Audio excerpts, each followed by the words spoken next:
আসসালামু আলাইকুম। আজ বৃহস্পতিবার 18 সেপ্টেম্বর 2025। আমন্ত্রণ ফ্রেন্ডলি মোবাইল প্রবাস টাইম বুলেটিনে। আপনাদের সাথে আমি শরীফুল ইসলাম। শুরুতে জানাবো শিরোনাম। ওমানে মেয়াদোত্তীর্ণ ভিসা পাসপোর্টধারীদের জন্য ই পাসপোর্ট সেবা চালু। স্বামী ওমান থেকে ফিরতে স্ত্রীর আত্মহত্যা, কারণ জানে না কেউ। নিরাপদ ওমান গড়তে অব্যাহত পুলিশি অভিযান, বহু প্রবাসী গ্রেফতার। রেমিটেন্সে ঝড় তুললেন প্রবাসীরা, 16 দিনে এলো $167 কোটি।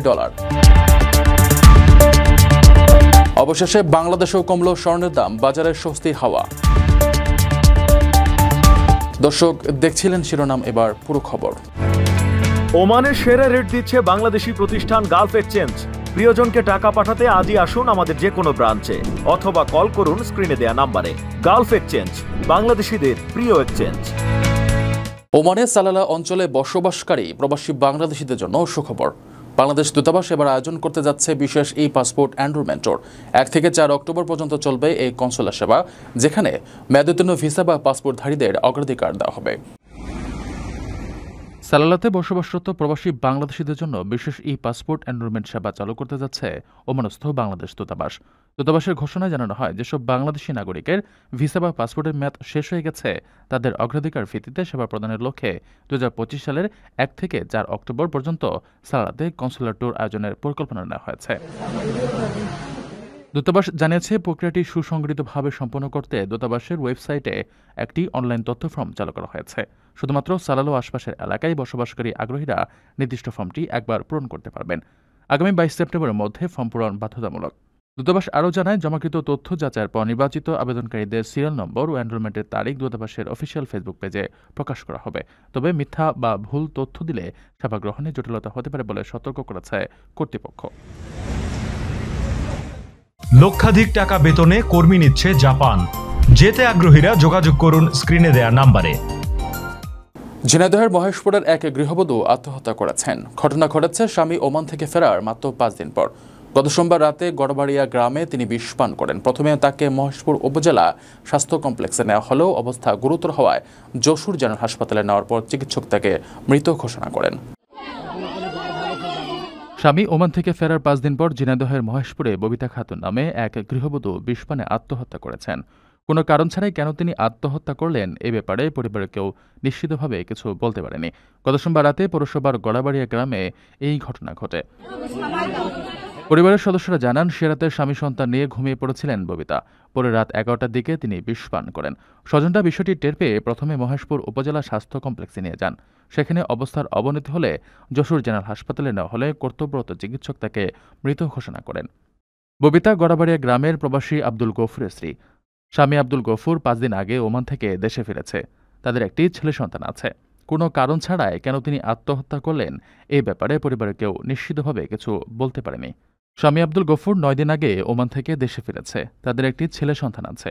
কোনো কারণ ছাড়াই কেন তিনি আত্মহত্যা করলেন, এই ব্যাপারে পরিবারের কেউ নিশ্চিতভাবে কিছু বলতে পারেনি। মহেশপুর থানার ভারপ্রাপ্ত কর্মকর্তা ঘটনার সত্যতা নিশ্চিত করে বলেন, লাশ উদ্ধার করে ময়নাতদন্তের জন্য ঝিনাইদহ সদর হাসপাতালে মর্গে পাঠানো হয়েছে। রিপোর্ট হাতে পাওয়ার পর মৃত্যুর সঠিক কারণ জানা যাবে। ওমানের মাস্কাটে একটি প্রসিদ্ধ কার ওয়াশ কোম্পানিতে জরুরি ভিত্তিতে শ্রমিক নিয়োগ দেওয়া হচ্ছে। ভিসা পরিবর্তন খরচ সহ ওমানের শ্রম আইন অনুযায়ী সকল সুবিধা মিলবে। আগ্রহীরা যোগাযোগ করুন স্ক্রিনে দেয়া নাম্বারে। ওমানের সম্প্রতি বেশ কয়েকজন প্রবাসী বিভিন্ন অপরাধে গ্রেফতার হয়েছেন। রয়্যাল ওমান পুলিশ ও বিশেষ টাস্কফোর্সের সহযোগিতায় 4 জন আফ্রিকান নাগরিক অবৈধ প্রবেশের অভিযোগে আটক হয়েছেন, যাদের সহায়তা করার জন্য একজন এশীয় নাগরিককেও গ্রেফতার করা হয়েছে। অপরদিকে পৃথক দুটি ঘটনায় চুরির অভিযোগে মোট 10 জনকে আটক করা হয়েছে। ওমানের সম্প্রতি পৃথক পৃথক অভিযানে বেশ কয়েকজন প্রবাসীকে বিভিন্ন অপরাধমূলক কর্মকাণ্ডে জড়িত থাকার অভিযোগে গ্রেফতার করা হয়েছে। তাদের বিরুদ্ধে অনুপ্রবেশ, চুরি এবং মাদক পাচারের মতো গুরুতর অভিযোগ রয়েছে। রয়্যাল ওমান পুলিশের অনুসন্ধান ও অপরাধ তদন্ত বিভাগের বিশেষ টাস্কফোর্স পুলিশ ইউনিটের সহযোগিতায় 4 জন আফ্রিকান নাগরিককে অবৈধভাবে প্রবেশের অভিযোগে গ্রেফতার করেছে। এছাড়া তাদের প্রবেশের সহায়তা করার জন্য একজন এশীয় নাগরিককেও আটক করা হয়। তাদের বিরুদ্ধে আইনানুগ ব্যবস্থা গ্রহণ করা হচ্ছে। অন্য দুটি পৃথক ঘটনায় চুরির অভিযোগে মোট 10 জনকে গ্রেফতার করা হয়েছে। আল দাখিলিয়া গভর্নরেটে বৈদ্যুতিক তার, এয়ার কন্ডিশনার ইউনিট এবং গ্যাস সিলিন্ডার চুরির সাথে জড়িত থাকার অভিযোগে 8 জন এশীয় এবং একজন আফ্রিকান নাগরিককে গ্রেফতার করা হয়। এছাড়া উত্তর আল বাতিনা গভর্নরেটের সোহার উলিয়াতে নির্মাণাধীন বাড়ি থেকে বৈদ্যুতিক তার এবং নির্মাণ সরঞ্জাম চুরির অভিযোগে একজন এশীয় নাগরিককে গ্রেফতার করা হয়েছে। উভয় ঘটনার ক্ষেত্রেই আটককৃতদের বিরুদ্ধে আইনি প্রক্রিয়া চলমান রয়েছে। ওমানের সেরা রেট দিচ্ছে বাংলাদেশি প্রতিষ্ঠান গালফ এক্সচেঞ্জ। প্রিয়জনকে টাকা পাঠাতে আজই আসুন আমাদের যে কোনো ব্রাঞ্চে অথবা কল করুন স্ক্রিনে দেয়া নাম্বারে। গালফ এক্সচেঞ্জ, বাংলাদেশিদের প্রিয় এক্সচেঞ্জ। আকর্ষণীয় রেট ও দারুণ সব ডাটা বান্ডেল পেতে আজই ব্যবহার করুন ফ্রেন্ডলি সিম। প্রবাসী আয়ের প্রবাহ জোরসোরে চলছে। চলতি সেপ্টেম্বরে প্রথম 16 দিনে দেশে এসেছে 167 কোটি 30 লাখ ডলার, যা বাংলাদেশি মুদ্রায় প্রায় 20,410 কোটি টাকা এবং গত বছরের একই সময়ের তুলনায় 28.5% বেশি। 2024-25 অর্থ বছরে দেশে প্রবাসী আয় আগের বছরের তুলনায় 26.8% বৃদ্ধি পেয়েছে। প্রবাসী আয়ের শক্তিশালী প্রবাহ অব্যাহত রয়েছে। চলতি সেপ্টেম্বর মাসের প্রথম 16 দিনে দেশে 167 কোটি 30 লাখ ডলারের রেমিটেন্স পাঠিয়েছেন প্রবাসীরা। বাংলাদেশি মুদ্রায় এর পরিমাণ প্রায় 20,410 কোটি টাকা, যা গত বছরের একই সময়ের তুলনায় উল্লেখযোগ্যভাবে বেশি। বুধবার বাংলাদেশ ব্যাংকের নির্বাহী পরিচালক ও মুখপাত্র আরিফ হোসেন খান এ তথ্য নিশ্চিত করেছেন। তিনি জানান, গত 2024 সালের সেপ্টেম্বরের প্রথম 16 দিনে রেমিটেন্স এসেছিল 130 কোটি 20 লাখ ডলার। সেই হিসেবে চলতি বছর একই সময়ে প্রবাসী আয় 37 কোটি 10 লাখ ডলার বা প্রায় 28.5%।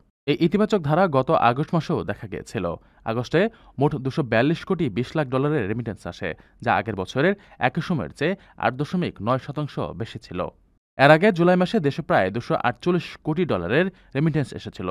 উল্লেখ্য, সদ্য সমাপ্ত 2024-25 অর্থবছরে দেশের রেকর্ড 30.33 বিলিয়ন ডলারের প্রবাসী এসেছে, যা এর আগের অর্থবছরের তুলনায় 26.8% বেশি। আপনার স্বপ্নগুলো আকাশ ছুবে প্রবাসীর হেলিকপ্টারের মাধ্যমে। বিয়ে, জন্মদিন অথবা যে কোনো বিশেষ প্রয়োজনে হেলিকপ্টার ভাড়া করতে যোগাযোগ করুন স্ক্রিনে দেয়া নাম্বারে। প্রবাসীর হেলিকপ্টার, নিরাপদ ও সাশ্রয়ী বাহনের বিশ্বস্ত নাম। টানা 8 দফা বৃদ্ধি শেষে অবশেষে স্বর্ণের দাম কমানো হয়েছে। বাংলাদেশ জুয়েলার্স অ্যাসোসিয়েশন ঘোষণা করেছে প্রতি ভরিতে 1,470 টাকা কমিয়ে 22 ক্যারেট স্বর্ণের নতুন দাম হবে 1,88,152 টাকা, যা বৃহস্পতিবার থেকে কার্যকর হবে। নতুন দর অনুযায়ী 21 ক্যারেটের স্বর্ণ বিক্রি হবে 1,79,602 টাকায়, 18 ক্যারেট 1,53,941 টাকায় আর সনাতন পদ্ধতির স্বর্ণ 1,27,674 টাকায়। টানা 8 দফা বৃদ্ধির পর অবশেষে দেশের বাজারে স্বর্ণের দাম কমানোর ঘোষণা দিয়েছে বাংলাদেশ জুয়েলার্স অ্যাসোসিয়েশন। প্রতি ভরিতে 1,470 টাকা কমিয়ে 22 ক্যারেটের স্বর্ণের নতুন দাম নির্ধারণ করা হয়েছে 1,88,152 টাকা। এই নতুন দর বৃহস্পতিবার থেকে সারা দেশে কার্যকর হবে। বুধবার রাতে এক সংবাদ বিজ্ঞপ্তিতে বাজস জানায়, স্থানীয় বাজারে তেজাবি বা খাঁটি স্বর্ণের দাম কমার কারণে সার্বিক পরিস্থিতি বিবেচনা করে এই সিদ্ধান্ত নেওয়া হয়েছে। নতুন নির্ধারিত মূল্য অনুযায়ী 21 ক্যারেটের ভরি প্রতি স্বর্ণের দাম পড়বে 1,79,602 টাকা এবং 18 ক্যারেটের ভরি 1,53,941 টাকা। এছাড়া সনাতন পদ্ধতির স্বর্ণের দাম নির্ধারণ করা হয়েছে 1,27,674 টাকা। এর আগে গত 16 সেপ্টেম্বর স্বর্ণের দাম বাড়িয়ে ইতিহাসের সর্বোচ্চ পর্যায়ে নিয়ে যাওয়া হয়েছিল। তখন 22 ক্যারেটের প্রতি ভরির দাম ছিল 1,89,622 টাকা। এদিকে স্বর্ণের দাম কমলেও রূপার দাম অপরিবর্তিত রয়েছে। 22 ক্যারেটের প্রতি ভরি রূপা 3,476 টাকায় বিক্রি হচ্ছে।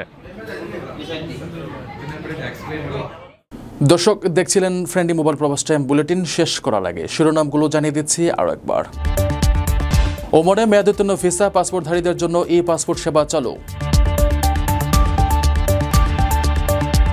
স্বামী ওমান থেকে ফিরতে স্ত্রীর আত্মহত্যা, কারণ জানে না কেউ। নিরাপদ ওমান গড়তে অব্যাহত পুলিশি অভিযান, বহু প্রবাসী গ্রেফতার। রেমিটেন্সে ঝড় তুললেন প্রবাসীরা, 16 দিনে এলো 167 কোটি ডলার। অবশেষে বাংলাদেশেও কমল স্বর্ণের দাম, বাজারে স্বস্তির হাওয়া। এ ছিল ফ্রেন্ডলি মোবাইল প্রবাস টাইম বুলেটিনের আজকের আয়োজনে। প্রবাসের সর্বশেষ সংবাদ পেতে ভিজিট করুন probastimes.net, সাবস্ক্রাইব করুন আমাদের ইউটিউব চ্যানেল, চোখ রাখুন ফেসবুক পেজে। পরবর্তী বুলেটিন দেখার আমন্ত্রণ জানিয়ে আজকের মতো বিদায় নিচ্ছি আমি শরীফুল ইসলাম। সেই পর্যন্ত সবাই ভালো থাকবেন, নিরাপদে থাকবেন। আল্লাহ হাফেজ।